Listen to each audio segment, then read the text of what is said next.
Hi guys, welcome back to my channel. Hi guys, thank you so much for watching my video. तो आज हम objective देख रहे हैं RNTCP के। तो सबसे पहला ऑब्जेक्टिव है to achieve and maintain cure rate at least 85% of newly detected infection cases. तो इसके अंदर जो पहला ऑब्जेक्टिव था उनका ये था कि 85% तक जो रेट है उसको क्योर करना, जो टीबी का क्योर रेट है उसको 85% तक मेंटेन करना और उसको अचीव करना। ठीक है, 85% तक लोग जो है वो क्योर हो जानी चाहिए, जो क्योर रेट है वो 85% तक हो जाना चाहिए और इस क्योर रेट को मेंटेन करके रखना RNTCP का पहला गोल था। ठीक है, किसके द्वारा वो क्योर रेट बढ़ाते? डोट्स थेरेपी के द्वारा। ठीक है, किसको इन्वॉल्व करके? पेरिफेरल हेल्थ फंक्शनरीज को इन्वॉल्व करके। ठीक है, पेरिफेरल हेल्थ फंक्शनरी को हिंदी में कहते हैं परिधीय स्वास्थ्य कार्यकर्ताएं।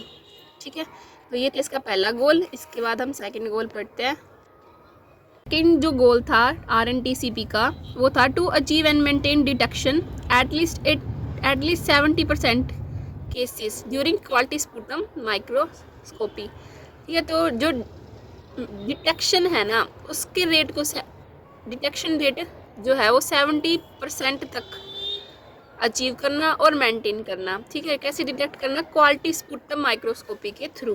ठीक है, और इसके थर्ड जो गोल था वो था टू एलिमिनेट टीबी बाय 2025, मतलब 2025 तक जो ट्यूबरकुलोसिस है उसको एलिमिनेट कर देना, ख़त्म कर देना। Treatment of TB under RNTCP, कौन कौन से ट्रीटमेंट दिए जाते थे RNTCP के अंडर? तो सबसे पहला जो मेन था वो था DOTS, directly observed treatment short course. It is standardised treatment protocol for management of tuberculosis under RNTCP DOTS. ठीक है, एक स्टैंडर्डाइज्ड ट्रीटमेंट था जो कि मैनेज किया जाता था RNTPC के revise national tuberculosis control programme के under, governed by principle of directly observe. ये किसके सिद्धांतों पे चलता था? डायरेक्टली ऑब्जर्व के सिद्धांतों पे चलता था। Treatment system to ensure proper doses, यह ट्रीटमेंट कुछ इस प्रकार से दिया जाता था कि इसके अंदर इंश्योर किया जाता था कि पेशेंट को प्रॉपर डोजेज मिले और कंप्लीशन भी किया जाए ट्रीटमेंट का। ठीक है, डोज तो उसको प्रॉपर मिल ही जाएगी, लेकिन उस ट्रीटमेंट का कंप्लीशन ही इसका मेन गोल होता था कि जो पेशेंट है उसको पूरा ट्रीटमेंट मिले, जो ट्रीटमेंट है वो कंप्लीट हो। और एक पर्सन को टीबी के एक पेशेंट को कंप्लीट डोजेज देने पे 150 तक चार्ज किया जाता था, मतलब उनको पेमेंट मिलती थी। ठीक है, इसके कौन कौन से गोल थे, मतलब कौन कौन से प्रिंसिपल थे? पहला है political and administrative commitment. Political और एडमिनिस्ट्रेटिव कमिटमेंट का होना भी जरूरी था। कंटिन्यूड फाइनेंशियल असिस्टेंस के लिए, ह्यूमन रिसोर्सेज के लिए, एडमिनिस्ट्रेटिव सपोर्ट के लिए पॉलिटिकल और एडमिनिस्ट्रेटिव कमिटमेंट का होना जरूरी था। ठीक है, सेकंड है good quality diagnose by sputum smear microscopy. Sputum smear microscopy के द्वारा गुड क्वालिटी डायग्नोस होना चाहिए। ठीक है, जो कि RNTPC के द्वारा ही डिज़ाइंड किया गया था। किसके अंडर? माइक्रोस्कोपी सेंटर के अंडर। पहला गोल तो ये था कि पॉलिटिकल एडमिनिस्ट्रेटिव कमिटमेंट होनी चाहिए। दूसरा था क्वालिटी स्पुटम स्मीयर माइक्रोस्कोपी के द्वारा ही जो डायग्नोज होना चाहिए था टीबी का। ठीक है, सेकंड गोल था ये था। उसके बाद नेक्स्ट पढ़ते हैं।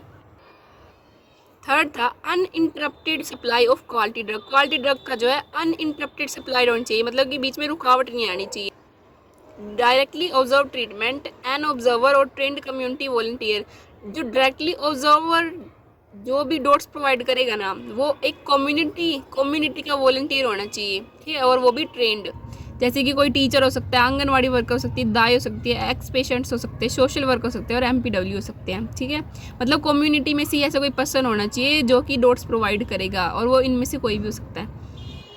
इसके बाद है systematic monitoring and accountability. Systematically monitoring होनी चाहिए और साथ में अकाउंटेबिलिटी भी होनी चाहिए। All patient are provided short course chemotherapy free of charge. जो भी इनको टीबी की डोज दी जाएगी वो फ्री ऑफ कॉस्ट दी जाएगी, मतलब उनसे कोई पैसे नहीं लिए जाएंगे। During the intensive phase of chemotherapy, की कौन से फेज के दौरान? इंटेंसिव फेज के दौरान। किसके? कीमोथेरेपी के। All the drugs are administered under direct supervision. जो भी जितनी भी ड्रग्स दी जाती थी वो डायरेक्ट सुपरविजन के अंडर दी जाती थी, जिसको हम directly observed therapy short term कहते हैं, जिसका नाम है डोट्स। ठीक है, कौन कौन सी ड्रग्स आती थी इसके बारे में हम और देख लेते हैं। ये सारे ड्रग्स के नाम हैं आर्सेनाइज्ड, पायराजाइनामाइड, रिफाम्पिसिन और इथाम्पिटोल। ये तो मेन ड्रग्स है जो टीबी के अंदर दी जाती है, और ये अलग ड्रग्स हैं मतलब जो टीबी के दौरान दी जाती हैं, ये आप याद कर सकते हो। ठीक है, तो ये थे treatment of objective of TB और treatment of TB. Thank you so much for watching.